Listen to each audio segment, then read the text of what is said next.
Ensemo yogembo ekerotogo tegera samangana ringeteri tokolia 77 imeyo mucho bosongo boigoni go kurana kwa bwa Tanzania sagasage ntindi gati y'abanyanyimbo amona amenyibe county ya Kisii ya Maega ya bwatani koroka no korokorobe no gotindi gati y'umucho bosongo aso kwa melio bokorre bwa serikali ya Kenya kwanza asiri tokolia robo igobo sombi gati y'umuso mucho bosongo ni goboroka na goturubanigwa egento ke rabo igokora nanse ko bonchoria gati y'amenyekura se county ya Kisii igoni gobate babuna babere bagochando mono anasoko uchumi nabonekagere buna abantu mbale barasinya gitari banyora chinko machintindi kurwasa abanyanyimbo kubwatekana no kurobekana kweli tuko lya rero.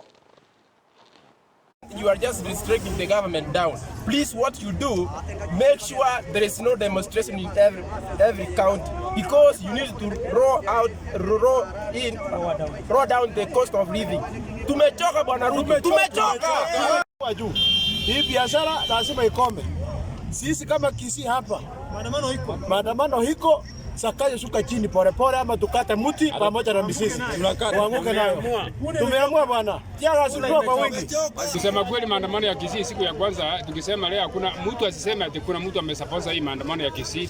Ni watu wa Kisii wao wenyewe kwa sababu wamechoka, wamejitolea wao wenyewe kwa sababu wamechoka na government ya UDA. Kusema kweli kitu rais wa Jamhuri ya Kenya angefanya ni kuchukiza mafuta chini, asukize kila kitu chini, ndio wananchi wajipanga. Tumekuja kuandamana kwa siku ya leo kwa sababu uchumi imekuwa mbaya.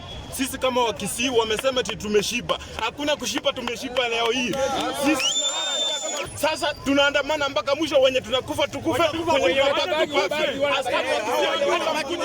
sasa hii tumefika wakati tunasema sisi kama wananchi tunasimama na baba, hali ya maisha irudi chini.